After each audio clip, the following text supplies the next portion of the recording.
The second prodigal is often overlooked, yet his story is perhaps the most confronting movement of Jesus' parable in Luke 15. While the younger son's rebellion is loud and geographical, the older son's lostness is quiet and internal. He stays close, works hard, and performs flawlessly. Outwardly, he is a model of faithfulness. Inwardly, he is a stranger to his father's heart. Jesus tells this story not merely to expose rebellion, but to reveal how easily performance can become a barrier to intimacy. When the younger son returns to a celebration of grace, the older brother's reaction is telling. Luke 15, verse 28, notes that he became angry and refused to go in. Grace often offends the legalist because it bypasses the economy of merit. His anger exposes a chilling reality. He had been obeying, but he had not been resting. His heart reveals what legalism usually hides, that he believed acceptance was a wage to be earned rather than a gift to be enjoyed. The language the older son employs is a window into his soul.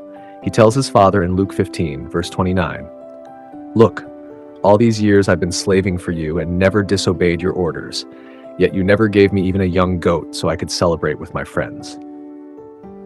He does not speak with the vernacular of a son. He speaks with the resentment of a hired hand. This reveals a sobering truth. Proximity to God does not guarantee intimacy with God. You can live in the Father's house and still feel like a servant trying to secure a paycheck. The father's response remains the most beautiful part of the narrative. He does not shame the older son for his bitterness. Instead, he goes out to him just as he ran to the younger brother. He meets legalism with the same pursuit he meets rebellion. His words in Luke 15, verse 31 are a gentle recalibration. "My son, you are always with me, and everything I have is yours." This is correction through reassurance. The father reminds him that his inheritance was never a reward for effort. It was a birthright. This is where the finished work of Jesus Christ brings definitive clarity. The older brother lived as though obedience secured the blessing, while the gospel declares that blessing flows from sonship. Ephesians chapter 1, verse 3 reminds us that God has blessed us in the heavenly realms with every spiritual blessing in Christ. These blessings are given not as a result of a spotless record, but as a result of our union with Him. The older son's struggle was not sin in the traditional sense. It was the sin of self-righteousness.